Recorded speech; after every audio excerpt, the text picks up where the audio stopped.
This happened a few weeks ago. I was 36 years old, trying to start fresh after a tough breakup. I thought Maplewood would be perfect. The town had charming streets and friendly faces. I never imagined I would soon feel like an outsider in this tight-knit community. Everything I've seen still haunts me. One evening, I finished grading papers. As I packed up, I glanced out the window and saw the Bishopsons' old well in my backyard. It used to be filled with clear water, but now it looked dry and dusty. I felt a chill run down my spine. The air felt heavy that night, almost suffocating. I wondered why no one mentioned that well. Curious, I walked around the neighborhood the next day, hoping to ask my neighbors about it. When I brought it up, their faces turned pale. They quickly changed the subject. I felt uneasy, like I was stepping on a landmine. Later that day, I heard a dog barking, but it sounded strange. The dog wasn't barking at anything. I stood at my window, trying to figure it out, but it stopped just as suddenly as it started. I stepped outside, but the streets were too quiet. It was like the town was holding its breath. Every time I tried to engage with my neighbors, they pulled away. One neighbor, Mrs. Dahlia, rushed past me, her eyes wide. She whispered something about just leave it alone. I felt dread wrapping around me like a heavy fog. I began to notice people staying inside, avoiding my gaze.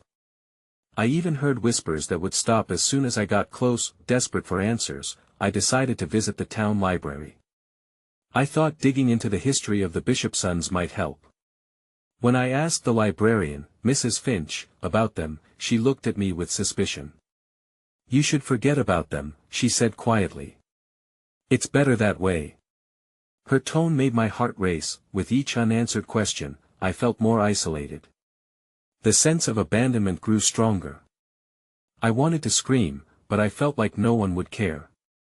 The well no longer haunted me, it became a symbol of my loneliness. As days turned into weeks, more wells in town began to run dry. Odd sounds filled the night air. I could feel the quiet of Maplewood turning sinister. I tried to reach out, but the community turned its back.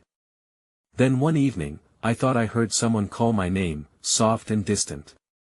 I froze, looking around but seeing nothing. That night, I approached the last neighbor I knew. I stood there, nervously waiting for her to acknowledge me. Her eyes were vacant as if a part of her was missing. She said nothing and turned away. I felt chills crawling down my spine. Now I sit here, wondering how much longer I can hold on to my sanity. Why does it feel like everything, including me, is vanishing with the water? And then came that final night when I heard something knocking at my door. I didn't want to answer, but I still felt pulled to it. What happened next? I hesitated at the door, heart pounding in my chest. The knocking continued, louder and more insistent. I wondered if it was the wind, playing tricks on me. But deep down, I knew it was something real. I took a deep breath and opened the door. The night air hit me like a cold wave. I looked around the empty street. No one was there. Just shadows dancing in the moonlight and the eerie stillness that surrounded my house. Suddenly, a rustling sound came from the yard behind me. I turned quickly, my mind racing. Was someone there? I stepped out into the darkness, cold creeping through my bones, and squinted into the shadows. That's when I saw it. A figure stood by the old well, just barely visible in the moonlight. It was small, almost childlike. My instincts told me to run, but I felt rooted to the spot. "Hello?" I called hesitantly. The figure turned, revealing a face that was both familiar and terrifying. It looked like a child I had never met, but there was something wrong, something off about her posture and the way she tilted her head. "Help," she whispered. "You need to help us." Before I could react, she pointed at the well. "It's not just a well. It's where they fell." Panic shot through me. Who had fallen? Why did it feel like the ground was shifting under my feet? Just then, the barking dog returned, its cries more desperate than before. The figure took a step closer, and I felt an overwhelming rush of fear. "You have to come," she insisted, the urgency in her voice gnawing at my insides. "You shouldn't be here. They don't want you here." The hairs on my arms stood up. I didn't understand, but I felt I had stumbled upon something I shouldn't have. I turned to run back inside, but the dog was now racing down the street toward me, barking furiously as if trying to ward something off. Just then, the lights flickered inside my house. I felt a chill seep into my bones, and the air grew thick around me. I glanced back to find the figure still standing there, but the expression on her face was changing, twisting into something unrecognizable. "Wait!" I shouted, but she disintegrated into the shadows, leaving behind an oppressive silence that screamed against my ears. I rushed back inside and locked the door behind me, my heart pounding like thunder that I needed answers, but my mind swirled with confusion and fear. The strangest part was that, in that moment, I felt the town watching me, the weight of its secrets pressing down on me. What had happened to the Bishopsons? What fell into that well? The well that seemed to drain not just water but life itself. I searched for my phone, desperate to call someone, anyone, but my hands were shaking too much to remember any numbers. Then I realized it wasn't just my imagination. There was a collective fear in Maplewood. I had disturbed something that wanted to be forgotten. Just then, I heard a scratching at the window. My breath caught in my throat. I wasn't alone. I dreaded to look, but I could no longer ignore it. With hesitant steps, I approached the window, heart racing. I pulled the curtain aside and gasped. There, pressed against the glass, was a face, a shadow of a memory. Who was it? And what did they want? I felt that familiar grip of dread tightening around me. I had to find out. I stepped back, my heart racing. The face pressed against the window was indistinct, almost translucent. It seemed to shimmer under the moonlight. I leaned in closer, squinting, trying to make sense of the features. "Who are you?" I whispered, though I wasn't sure if I wanted the answer. The figure stared back, eyes wide, filled with an emotion I couldn't quite place: fear, desperation, maybe even pain. Suddenly, the whispering breeze exploded into a furious gust, rattling the windowpane. I stumbled back, my breath hitching in my throat. The dog outside was still barking, more frantic than before. The noise pierced through the silence of the night like an alarm, urging me to do something. I turned from the window, trying to shake off the encounter. I needed to get away from here, but instinct pulled me back toward the well. It felt like a gravitational force, tugging me towards the darkness. Ignoring the impulse to flee, I grabbed my flashlight and headed to the back door. The cold floor sent a shiver up my spine as I slipped into my shoes. Outside, the night was alive, shadows flickering in the pale light. I hesitated for just a moment at the top of the porch steps before making my way toward the well. The air felt thicker as I approached, charged with an electricity that made my skin prick. I shined the flashlight into the depths of the well. It looked just like a typical well, dark and damp, but I couldn't shake the feeling there was more beneath the surface. The faint echo of laughter reached my ears, chilling my resolve. "Help us," the child from before echoed in my mind. The words held a weight that wrapped around me like chains. I felt a presence. It was like a whisper, pulling me closer. I knelt beside the well, peering in, the light revealing nothing but darkness. My pulse quickened as I imagined what lay below. Suddenly, the sound of splashing water broke through the silence, startling me. I swung the flashlight back, illuminating a figure emerging from the darkness. It was another child, soaked and shivering, her clothes clinging to her like shadows. "Please," she said, voice trembling, "you have to help us get out." Panic surged in me. "Get out of where?" I shouted, searching for an answer I hoped she would give. But she just pointed down into the well with trembling fingers. "They fall when they come close to the edge," she said, her tone low. "You don't want to fall too." Her words hit me like a hammer. I realized then that this wasn't just a simple well, it was a trap, a gateway to something sinister, something that no one wanted to discuss. The unsettling feeling settled in my gut as the air around me turned colder. I glanced back toward my house, feeling the town's shadows closing in, wrapping around me tighter, that S when I heard it, a low, ominous whisper, drifting through the air. "Join us." A shiver ran down my spine. I turned to flee, but the other child stood in my path, eyes wide with urgency. "You can't leave yet." Panic surged through me.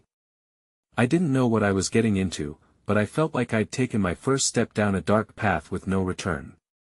I needed to escape this nightmare and figure out who or what was waiting for me in the depths of that darkened well. Gripping the flashlight tighter, I took a step back, feeling the ground shift beneath me. I had to move fast. I turned to run, my heart pounding as the shadows felt thicker behind me. But before I could take a step, the child's grip tightened around my arm. "You have to listen," she cried, her voice rising with urgency. I felt fear spiking through me.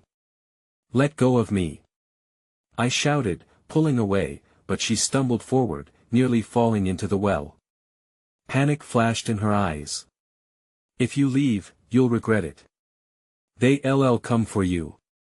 "Who will?" I demanded, casting a fearful glance back to the well, the darkness now whispering louder, almost as if it was alive. "What do you mean?" "They're looking for more," she said, her voice dropping to a whisper, glancing over her shoulder. "They're always hungry for new souls." My skin crawled. "Souls?" I echoed, barely able to process her words. What did she know? Who were they? Before she could respond, the air thickened, buzzing with a strange energy. I felt it wrap around me, squeezing tight like a vice. Then, just as suddenly, it dissipated, leaving a heavy silence. The quiet was suffocating.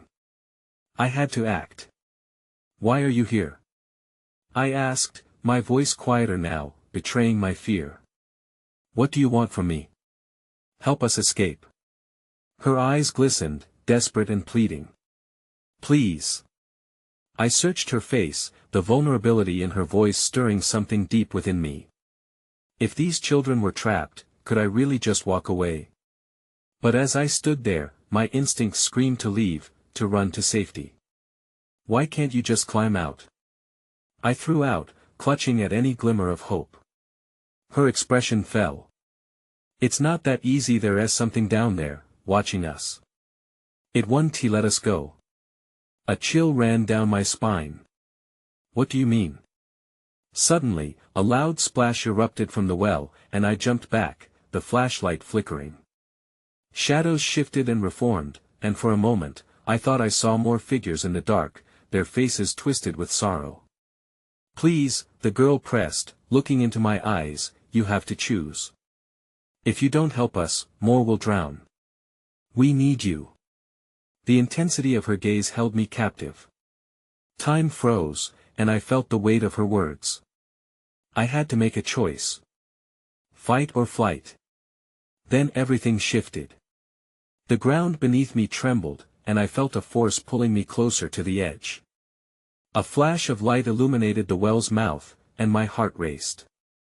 I barely managed to catch myself as it shifted suddenly, sending stones tumbling into the abyss. A scream pierced the night, echoing eerily and sending a shock through me. Then, I heard it again, clearer this time, my name. "Help. Lucy." The voice was familiar. A gut punch of recognition hit me, plunging me deeper into confusion. "Lucy?" I whispered. The child's eyes widened. "You know her?" Before I could respond, the low whispers swelled again, filling my ears. "Join us." I was overwhelmed, teetering between the well's edge and the child in front of me. Shadows seemed to stretch across the ground, skimming closer, igniting an instinctual dread in me. "I can't," I gasped, pulling away further. But the girl stepped forward, desperation shining in her eyes. "Don't let her be next."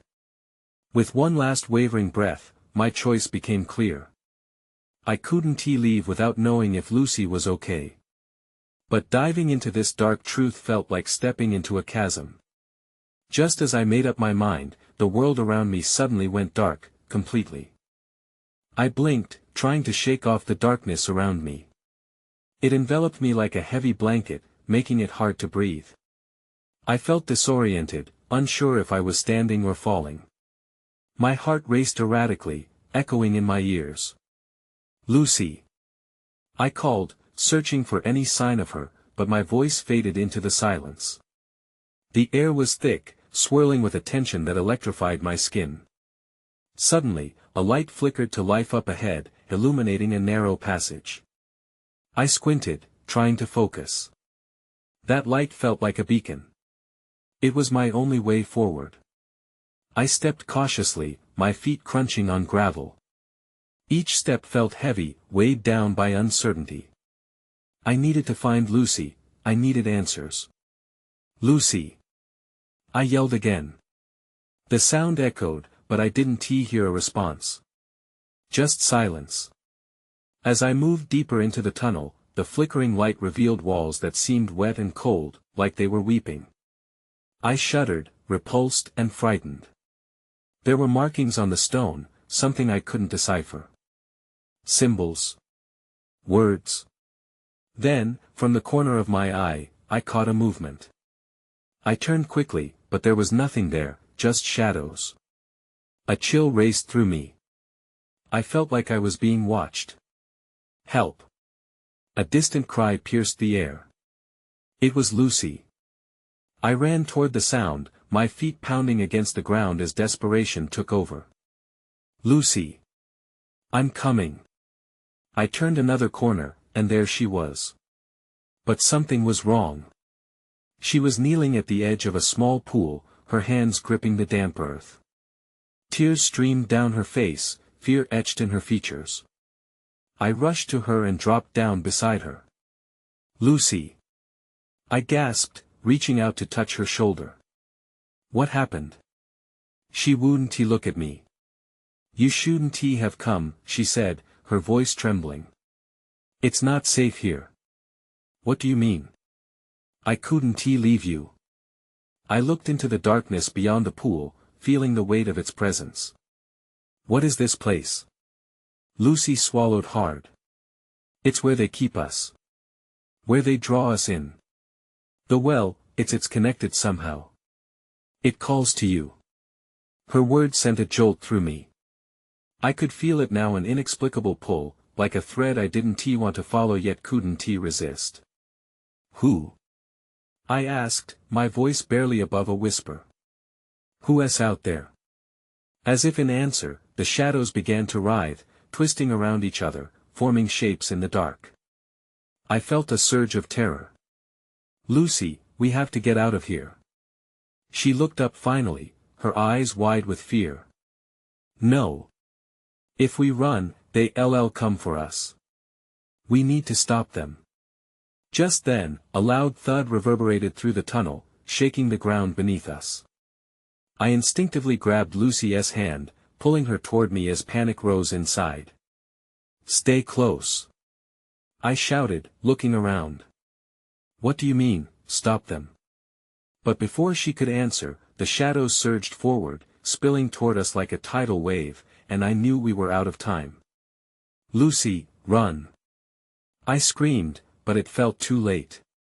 The shadows closed in, swallowing us whole, and I felt myself being pulled away from her grasp. I reached out, desperate to hold on as everything around me plunged into darkness once more. Then I heard a voice, deep and menacing. "You chose wrong." I struggled against the darkness, a swirl of panic and confusion. The voice that had echoed in my mind faded, replaced by a weighty silence that pressed down on me from all sides. A strange disorientation kept me from understanding where I was or what was happening. My heart pounded, and I forced myself to focus. "Lucy!" I shouted into the void, but my voice felt fragile. There was no response, just an uneasy quiet. I tried to move, but something held me back, wrapping around my limbs like tendrils. Then, slowly, I felt the ground beneath me shift. The damp earth gave way, and I found my footing. The shadows lingered around me, edgy and restless. I peered through the darkness, straining to find Lucy, but she seemed miles away. "Speak to me," I yelled, desperation surging again. "What do I do?"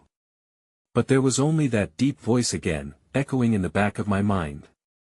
"You chose wrong." Every syllable dripped with malice, as if it feasted on my fear. I fought through the confusion and concentrated again, forcing my voice to be steady. "Lucy. Where are you?" Our connection felt fragile, as if the very darkness sought to sever it. Then, through the shadows, I saw a faint glimmer. I took a step toward it, then another. It flickered like a candle, weak but real. As I got closer, I could hear her voice, low and strained. "You have to resist it. Don't let it in. Lucy." I finally reached her, extending my hand to grasp hers. "I thought I lost you." "What do you mean? What is it?" "They're here," she whispered, her eyes wide with terror. "They can sense fear, and they feed on it." Before I could respond, the air in front of us throbbed with a sudden intensity. Shapes coalesced out of the darkness, grotesque and shadowy, their forms constantly shifting. I felt a cold rush sweep over me as they edged closer. "Stand back!" I yelled, pushing Lucy behind me instinctively. My chest was tight with fear, but I couldn't let her see it. The shadows paused, and just as suddenly, a low growl emanated from within them. Panic twisted in my gut. I had no weapons, no way to fend off whatever this was. "What do we do?" I asked, trying to keep my voice calm. "Confront them," Lucy said, her voice shaky but firm. "Their power lies in fear. We have to show we aren't afraid." I didn't know if I could muster that kind of courage, but I nodded. The shadows lurched forward, reaching out as if to snatch us. I took a deep breath, blocking out my fear, and stepped forward. "Leave us alone," I shouted, my voice stronger than I felt. The shadows stopped, swirling around me like angry winds. The deeper voice returned, mocking, resonating inside my mind again. "You think you can stop us?" Then, amid the chaos, something in the shadows shimmered, a glimpse of light that shattered their form for a brief second. "Look!" Lucy pointed. "There. It's the well. It's like it's responding to you." That was when I knew. The well was more than just a trap. It was a key. "Lucy. We have to reach it." Just as I turned toward the direction of the flickering light, a cold grip seized my ankle, yanking me downwards. I stumbled, slipping back into the grasp of the shadows. "Lucy!" I shouted as the darkness enveloped me once again. I could hear her cries, but they felt distant, fading. As I struggled against the pull, the shadows hissed in unison, "You chose wrong." Then everything went black. The darkness faded. I blinked rapidly, my surroundings shifting from black to gray. I was lying on cold, damp ground. The air was thick, heavy with despair. It smelled like earth and decay. I got to my feet, heart racing, scanning the area for Lucy. "Lucy?" My voice was hoarse, swallowed by the stillness that I felt disoriented, like I had just woken from a nightmare, and the haunting pain of confusion gripped me. I pushed myself up from the ground, trying to shake off the feeling. The shadows were gone now, but I still felt their presence lurking at the edges of my mind. "Where are you?" I whispered, barely able to hear the sound of my own voice. The surroundings were unrecognizable.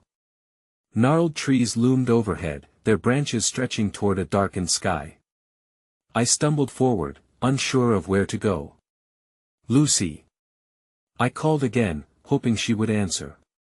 The silence held its breath. Then I noticed something glimmering in the distance. It looked like the well, but it was different. It had lost its luster, a mere outline against the moonlight. I approached cautiously, anxiety gnawing at my insides. As I got closer, the figures materialized again. This time, they were more defined.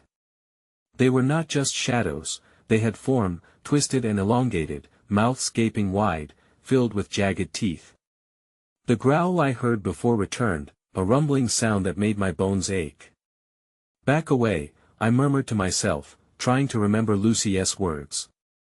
I couldn't show fear. I moved closer to the well, where the glimmer increased in intensity. "What do you want?" I shouted, forcing the words out through clenched teeth. "Feed us," the shadows hissed in unison, their voices a chilling chorus. "You brought us here. You are ours now." Panic set in, but I couldn't back down. Not now. I remembered Lucy's terror, her voice urging me to confront them. "No. I want to let you win." I shouted, gripping the edge of the well. A sudden wave of energy washed over me, pulse racing through my veins. The well glowed brighter, illuminating the figures momentarily. I could see their eyes, dead coal-like pits of darkness filled with malice. Fear surged through me, but I pushed it away. I focused on the light. "Your power comes from fear," I yelled, summoning all my courage. "I want to be afraid." The shadows writhed and twisted in response, the ground beneath me shuddering. I could feel their anger. They didn't like my defiance. "You are wrong to resist," the voice whispered. And then, a thought struck me, clearer and sharper than any fear. I needed to let the well have its way. Just as I considered that, Lucy's voice broke through the darkness. "Don't give in. Trust the well. This was our lifeline." My heart raced, gripped with determination. "Together." I shouted back, lunging toward the well with newfound resolve. That was when a shadow shot toward me, faster than I could react. It coiled around my wrist tightly, and I felt a terrifying pull. "Lucy!" I screamed, feeling the connection between us stretch, fraying at the edges. But then, I noticed something, a flicker of warmth at the center of the well. It pulsed, inviting. Something was trying to reach out. I just had to grab it. Desperation ignited within me as I lunged again. My fingers brushed the surface, and the warmth surged, burning away the shadow's grip, then everything went white. The light faded slowly. I opened my eyes to find myself back in the clearing, but it felt different now. The well stood before me, its surface smooth and reflective. The shadows had vanished, yet the air was charged with unease. I took a deep breath, trying to steady myself, but my heart raced. "Lucy!" I called softly. My voice echoed through the stillness, but there was no answer. I forced myself to focus. The feeling of dread had not disappeared, it had shifted into something heavier, a weight pressing down on my shoulders. That I glanced around the clearing. The trees loomed higher than before, their bark twisted and dark. The ground was cracked, as if it had been drained of life. I felt exposed, as if the shadows hadn't just gone but were lurking just out of sight. Then I noticed something odd. The air around the well shimmered like heat rising from the pavement. I approached cautiously, my instincts on high alert. As I got closer, the shimmering intensified, revealing fleeting images within it, hazy memories, faces I didn't recognize, moments that seemed to encompass joy, fear, and sorrow. I reached out, my hand hovering inches above the well's surface. "What are you?" I murmured, confusion intertwining with curiosity. I leaned closer, peering into the depths. The images shifted faster, a whirlwind of voices swirling around me, some familiar, some not. I could hear snippets of laughter, cries for help, and the pounding of footsteps sprinting away. Suddenly, the ground rumbled beneath me. I stumbled back, heart in my throat. The voices grew louder, becoming a cacophony that made my head spin. "Bishopsons!" They cried out. "You are chosen." I clutched my head, fighting to block out the noise, but it seeped in like poison. My pulse raced as realization began to dawn. This well was the town's lifeblood. I remembered what Lucy had said about the well carrying the town's emotions and how they shifted over the years. But this? This felt feral. As I took another step back, I noticed a path forming behind me, a narrow trail leading away from the clearing. The whispers seemed to beckon me, pointing toward what I hoped could lead to Lucy. "You need to follow," a soft voice urged, a voice that felt comforting amid the chaos. Against my better judgment, I turned. I couldn't stay here. Not when I had no clue what lingered in the depths of the well or the shadows that might return. I hurried down the path, breathing hard. Each step felt like an act of defiance against whatever force had taken hold of this place. The trees closed in around me, and I could feel something watching. It was that same chill, the sensation of eyes upon me.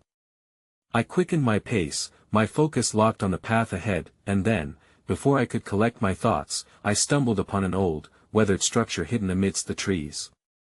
It looked abandoned, with ivy crawling up its walls. Could this be where the town hid its secrets? But just as I reached for the door, a chilling whisper floated through the air, "You shouldn't have come here." My blood ran cold. I turned, searching for the source of the voice, but I only caught a fleeting shadow moving among the trees. Now, I wasn't just searching for Lucy, I was in deep, and I had no idea who or what I was up against. I hesitated, the whisper rattling in my bones. I took a step back, eyeing the structure warily. The door was slightly ajar, creaking on rusty hinges as the wind picked up. I felt the urge to run to escape whatever was lurking nearby, but I couldn't leave without searching for Lucy. Cautiously, I pushed open the door and ducked inside. The air hung still, thick with dust. Sunlight barely filtered through cracks in the walls, illuminating cobwebs that danced in the corners. I squinted against the dimness, trying to make sense of the space. Rotted furniture cluttered the room, pieces broken and scattered like forgotten memories. Old books lined the walls, their spines cracked. I stepped further in, searching for anything that might give me a clue about the well, about Lucy. I felt drawn to a large, wooden table in the center, an overwhelming sense of urgency driving me that I knelt beside it and began sifting through piles of papers. Notes scribbled in hurried handwriting spoke of strange occurrences, livestock falling ill, crops failing, and something lurking in the dark. "The well must be fixed," one note read. "It carries our pain, but it's no longer enough." Confusion bubbled up inside me. What had happened here? I forced myself to focus, flipping through more pages until something caught my eye, a map of the town with symbols marked around the well. They looked like distress signals, a dark pattern tracing back to the very heart of the town. As I absorbed the information, I heard it again, a soft rustling outside, followed by a low hum. My instinct screamed for me to hide. I darted behind the table, heart pounding, and held my breath. The door creaked open wider, and a figure stepped inside. It was a woman, her clothes tattered and dirty, but her eyes shone with a fierce light. "You shouldn't be here," she said, her voice trembling as if caught in the grip of fear. "Who are you?" I whispered, straining to see her face. "I'm Alara." "I was searching for Lucy, too," she replied hurriedly, glancing over her shoulder. "The well, it's changing us. We need to leave now." Panic surged through me. "What do you mean? What is happening?" "The emotions, they're twisted. When the well is disturbed, it releases everything contained within it. If we stay, we become part of it," she explained, urgency in her voice. Just then, a loud crash echoed from outside, followed by a chorus of anguished cries. The air vibrated with a sinister energy, and I knew the shadows were returning. "Go," Alara urged, eyes wide. "We have to find Lucy and leave this place, or we won't escape." I nodded, fear propelling me forward. Together, we moved toward the door, but as we stepped outside, the ground trembled, a familiar voice ringing in the air, "Bishopsons will pay." Before we could react, the shadows materialized, swirling around us, and I felt a sickening dread settle in my stomach. This was only the beginning. Everything had changed, and now we were caught in the heart of it. I didn't know how, but I sensed that uncovering the truth was the only way we might survive.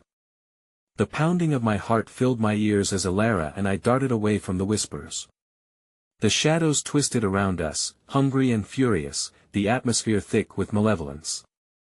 Every instinct screamed at me to run, but there was an unyielding pull toward the well, a deep-rooted desire to uncover its secrets, and with it, the fate of Lucy and those lost.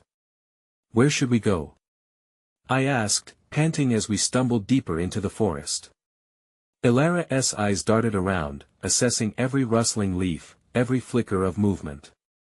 If we make it back to the well, we might be able to break the cycle, she said breathlessly. But we need to confront its power together. As we ran, I tried to control the fear bubbling inside me. Could I really stand against whatever this was? The feeling of being watched never left, its weight pressing against my back, urging me to doubt. Panic surged again when a chilling wind howled through the trees, creating ghostly sounds, echoing with warnings of danger. There. Elara pointed. Ahead, the trees thinned, revealing the clearing where the well stood, silhouetted against a darkening horizon. The well was now radiating an eerie glow, shifting and pulsing, its surface almost alive, beckoning us closer. The whispers escalated into a symphony of desperate voices. "Join us," they hissed, "you shouldn't have come." The aura of dread wrapped around me, clawing at my resolve. "We need to close it for good," I said, my voice steady in defiance. Elara nodded, her face a mixture of determination and fear. As we approached the well, the shadows coiling around the edges grew sharper, more aggressive, their whispers morphing into shrill accusations. "You disturb the peace. You bring chaos." "Stay strong," Elara murmured, her grip tightening on my arm. I breathed deeply, forcing my thoughts inward, blocking out the chaos around me. "Whatever it takes," I replied, sincerity laced in my words. "We can't let them win." Standing side by side, we faced the shimmering well, its hypnotic light increasingly blinding. The shadows writhed, forming grotesque figures, their mouths wide open, trapping cries of pain and anger. "You can't win." A voice bellowed, booming from the depths. Pushing back fear, I focused on the feelings swirling inside me: fear, loss, grief. "We can break this cycle," I shouted. "We're not afraid. We defy you." With each word, I felt an ember of strength igniting within, and I leaned into it. Elara joined in, her voice harmonizing with mine. "You don't control us." Together, we reached toward the well. As our palms connected with the smooth, cold surface, a surge of warmth pulsed through us. Golden light exploded from our hands, cascading into the well, illuminating the darkness that had gripped Maplewood for too long. But then came the counterforce, a rush of evil, cold and suffocating, seeking to pull us back. The voices screamed louder, transformed into a cacophony of anger. "You will pay for this." I grit my teeth against the force trying to pull us away. "Hold on, Elara." We pressed harder against the well, pouring everything we had into this moment. Memories echoed in my mind, reminders of Lucy, her laughter, her kindness fueling the warmth pouring out of us. Suddenly, the oppressive cold around us released. The shadows shrieked as light enveloped them, swallowing their forms. The ground trembled beneath us, shifting with the violent struggle between shadow and light. Then, just as quickly as it started, the chaos subsided. The whispers began to fade, replaced by silence, then by the soothing sound of gentle water flowing.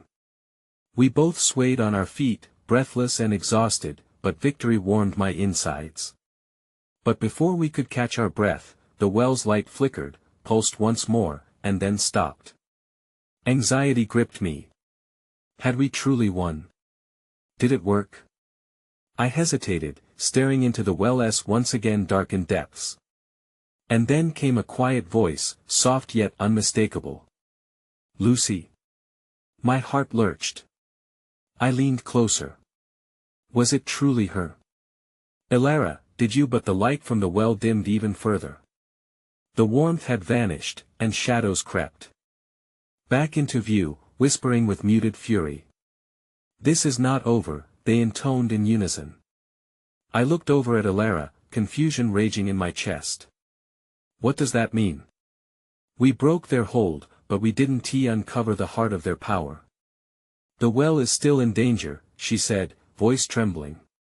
We may have stopped them tonight, but they're still lingering. We have to find the source. A sense of dread settled over me. The mystery of Maplewood wasn't over, it had merely shifted. That means, I said slowly, realizing the weight of the challenge before us, we're going to have to keep searching. We can't rest until we understand what truly happened.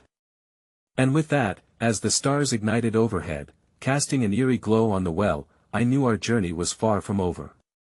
The questions that had haunted me still lingered, whispering for answers that would lead us deeper into the heart of darkness, where the truth and reality blurred into something unknown.